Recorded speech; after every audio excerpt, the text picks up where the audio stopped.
At the end of the last class, one of you was asking me, where did I get my information about crosses between animal and human? I believe it was you. I looked it up, and I almost wish I hadn't.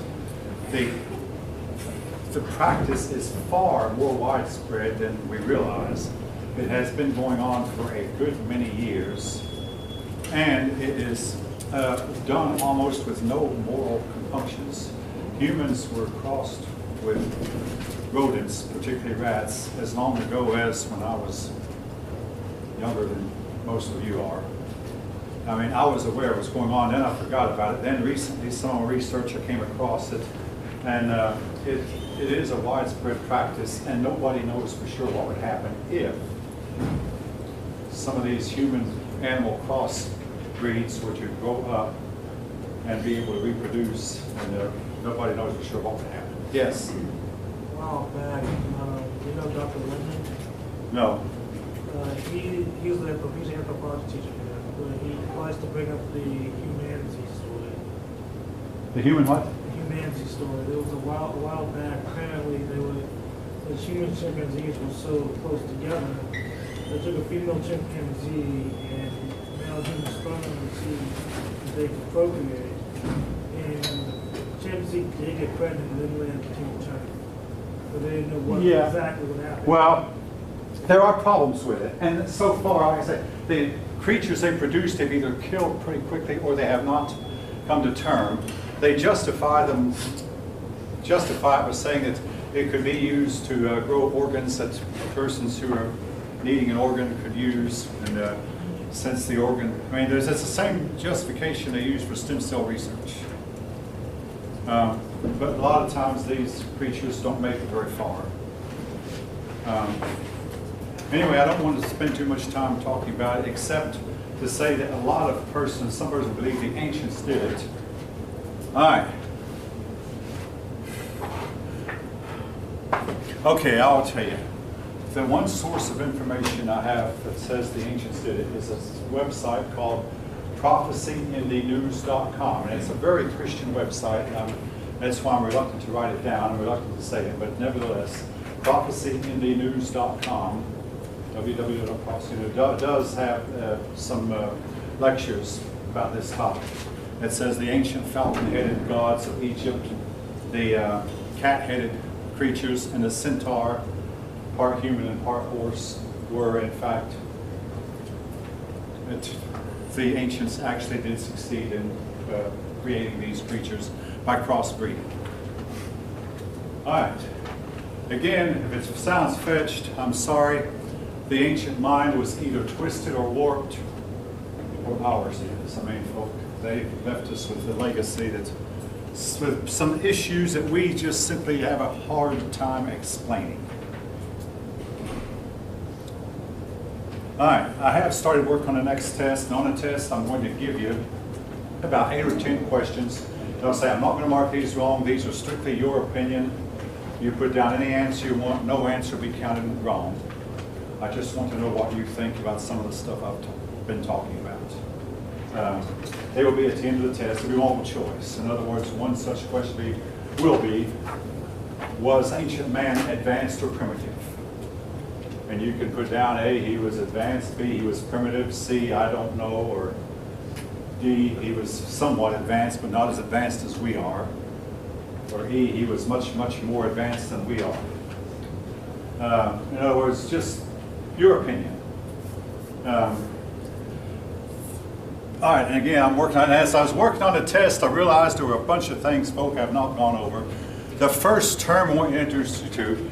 Now, I do want a show of hands. Nobody say it out loud, who knows what anti-Semitism means? 1, 2, oh, you had your 4. 3, all right, 4, all right. Okay, now I'll explain it. The word Semitism comes from Shem. If you know the flood story, Noah had 3 sons, Shem and Ham and Japheth. I'll get to Japheth in a little bit. And from them, all humanity is descended. The Jews are descended from Shem. Anti-Semitism means persons who hate Jews. Now, hey, folks, In no way do I intend to promote anti-Semitism. My wife is part Jewish.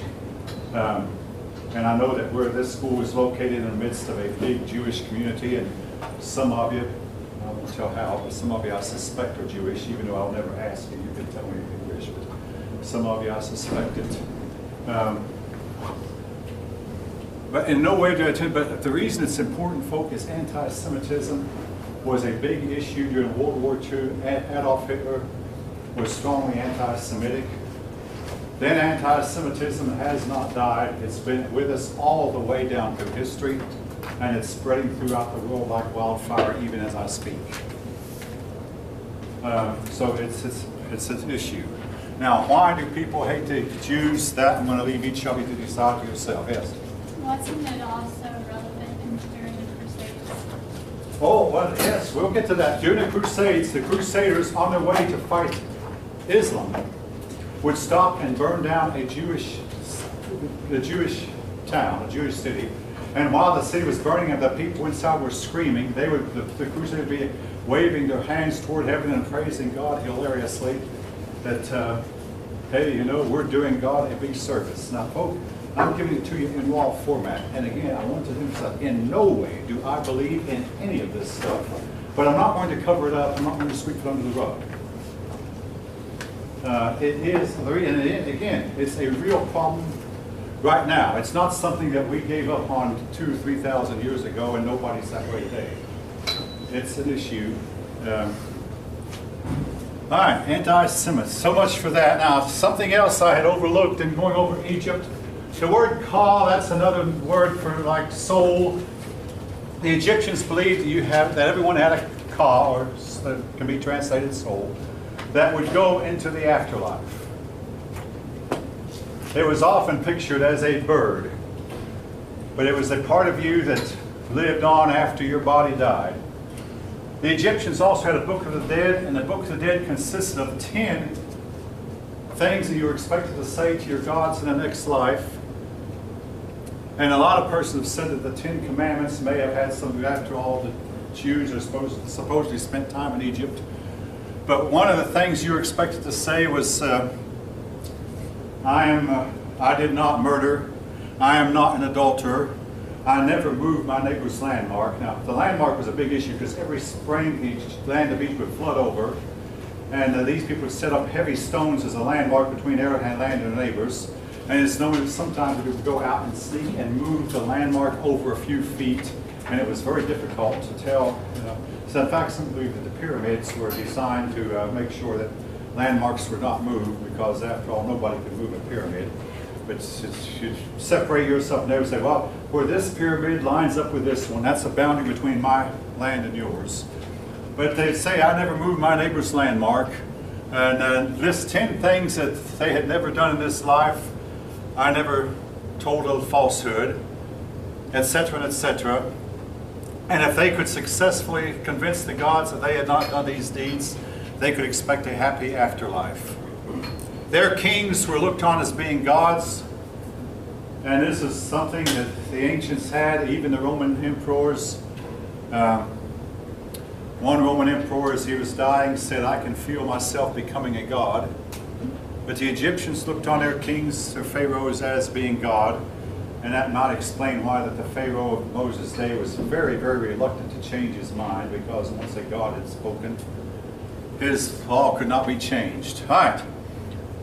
3 races, these are not races, but supposedly, there's only one race. 3 groups of people: the Semite, the Arabian, the Jew, the Assyrian, the Babylonian, the modern Iraqi is a Semite. Of course, most of your Iraqis know that they originally came from Arabia. It's been said for the Semite, his cradle is Arabia, his grave is Mesopotamia. Most of your Mesopotamian people are Semites.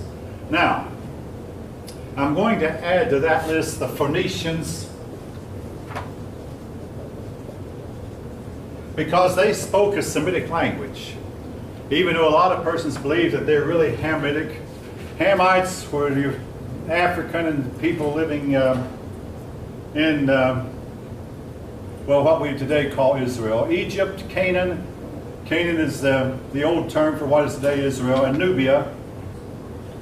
I believe I mentioned the Nubians. Your book mentions the Nubians right after the Egyptians.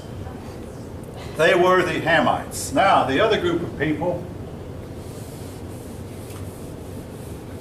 the Japhethites, they are the Indo-Europeans.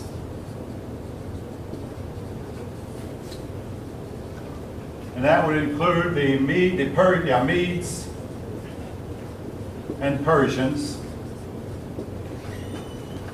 the Greeks, Romans, Aryans. Not Hitler's Aryans, you understand, but the Aryans that went in and took over India. We're European people, basically. Now, we do find Indo-European people in China, and your book, I believe, mentions that. That was something that when I was a youngster we did not know about, but lately they found definite, strong evidence that a bunch of Indo-European people got as far east as China. Okay. Again, have some idea which group of people belongs to which race. Now, of course, those of you from the Orient might wonder, who are the Chinese? Again, I suspect that they're the Sinites. The word Sinim comes from China, or Sign or Chine.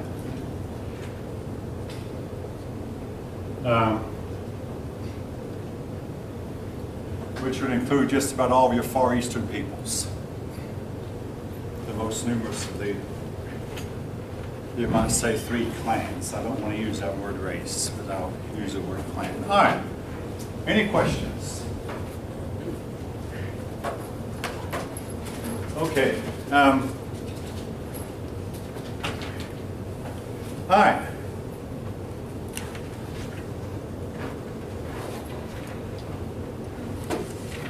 Did I get to as far as the Hittites here?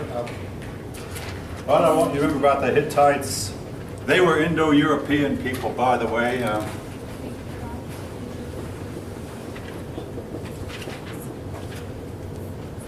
Where did I wind up ending up? Anyway. What's that? I was still in Egypt? Okay, and I'll back up a little bit. All right. Now, well, I'll get to Hittites in a minute. Nubia. Folks, there's something that you'll see on the bottom of page 23. There's a picture. And this picture is so very similar to the artwork you will find in the ancient world. The picture is from Nubia, but you will notice that the people in it are all different shades of color, from almost European white to very, very dark black. The Chinese, their artwork, pictures, they're humans like this. What I suspect, and folks, again, these pictures are original sources, was that at one time, humanity had the ability, all humans had the ability to produce children of various colors.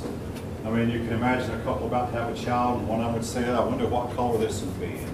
One of them, now, in the modern world, there have been 50 cases of near identical twins, or twins, who have been born one white and one black. So, but most of you, some of you know, you've heard this before. I know. You know one of them, yeah. This has happened, at least 50 documented cases.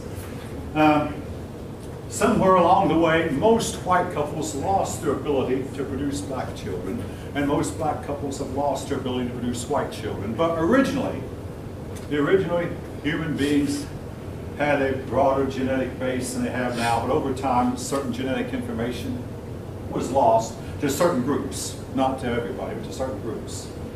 All of you know, I mean, that I've talked about the original Eve.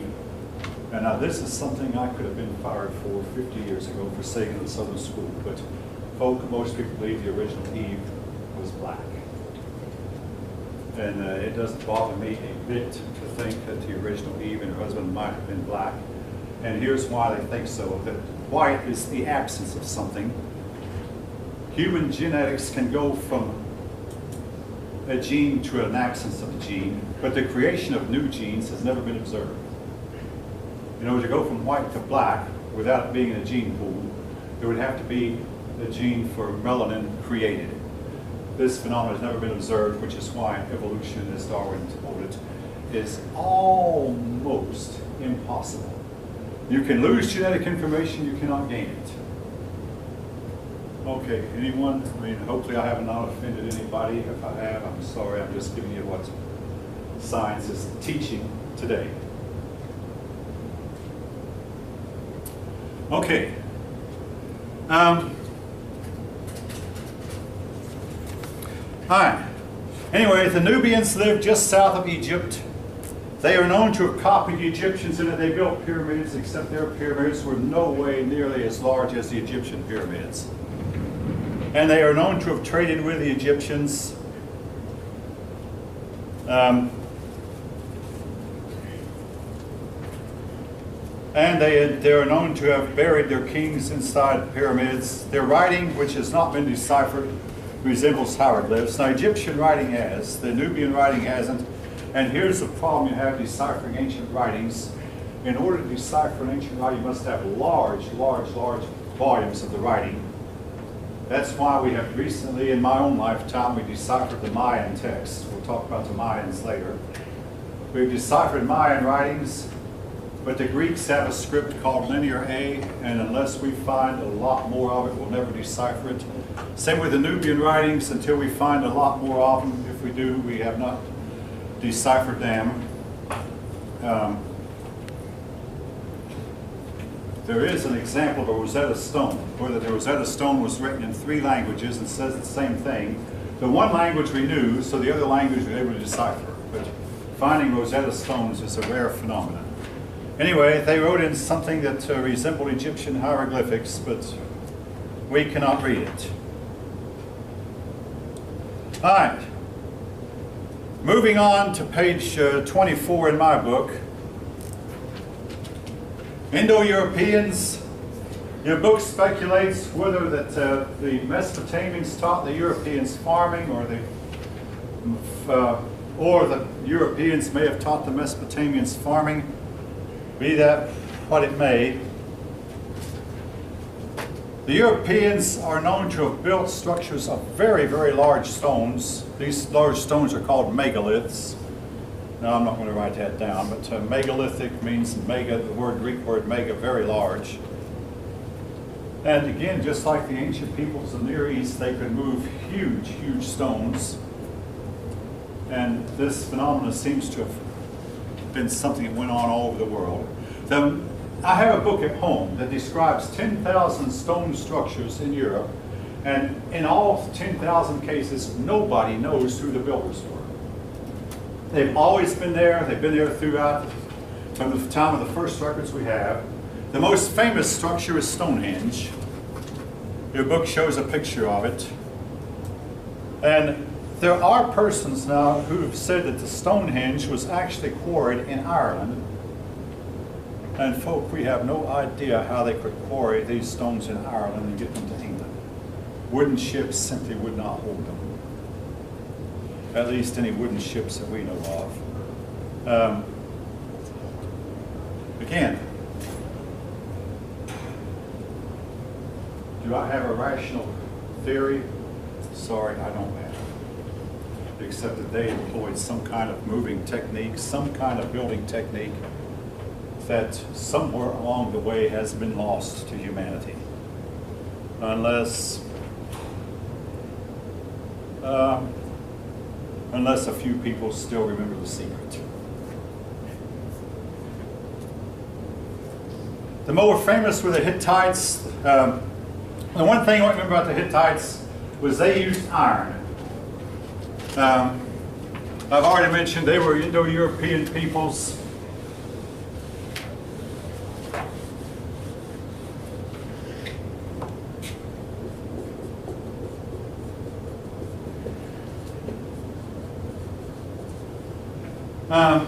A Hittite king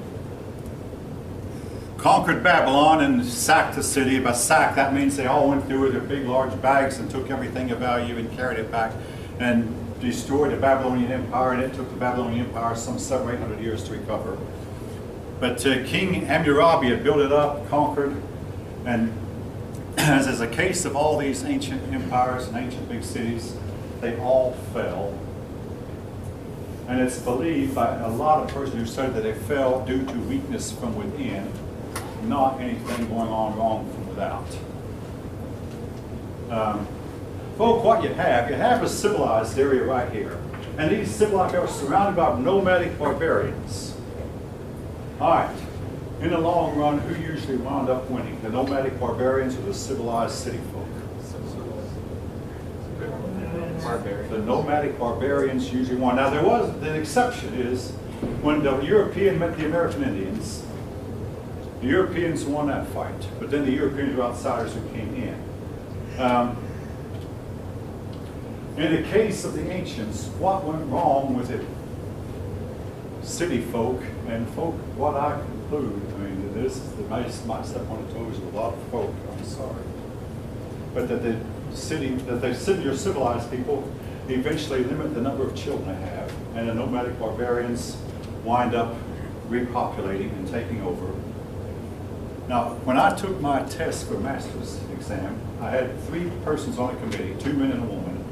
And the woman was upset because someone had just come to the theory that in Roman times, the Roman women were not having children, and that is why the Roman Empire fell.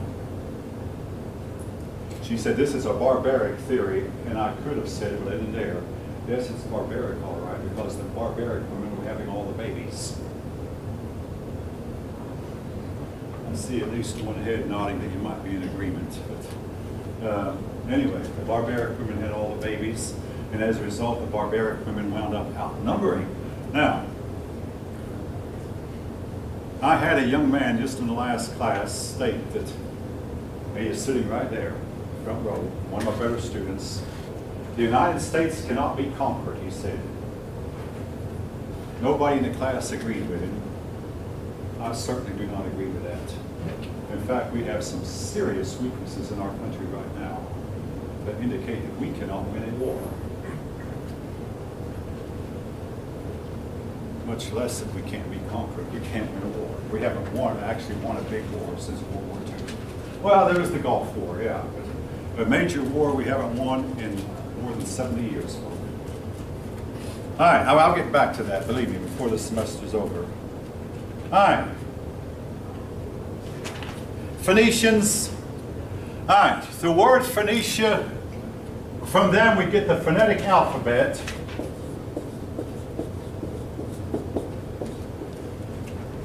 They invented the alphabet, or they're inventing that we use today. Now, there's so much for cuneiform, which is very difficult to learn, so for hieroglyphics. The phonetic alphabet, each letter had a sound that was unique to that letter. Now, there are some exceptions. I mean, this letter C can sound like an S or it can sound like a K. But they had each letter had a sound. The Phoenicians taught this alphabet to the Greeks, who later taught to the Romans, and this alphabet spread all over Europe. And today, almost every European country uses an alphabet that can be traced back to the Phoenicians. Now, Phoenicians were seagoing people. They were Israel's neighbors. They lived in the city of Tyre and Sidon, next to the land of Israel. And they carried their ships throughout the Mediterranean world, and folk, there have been scholars who say that their ships can be found all over the world. There are scholars who claim that Phoenician artifacts are found in the Amazon River in Minnesota. And other persons just say it's fantastic that Phoenician artifacts are found in Australia, in Java, that they sailed around Africa. Again, you can believe what you wish. But they gave us the alphabet, and their trade influenced the economy of the world at their time.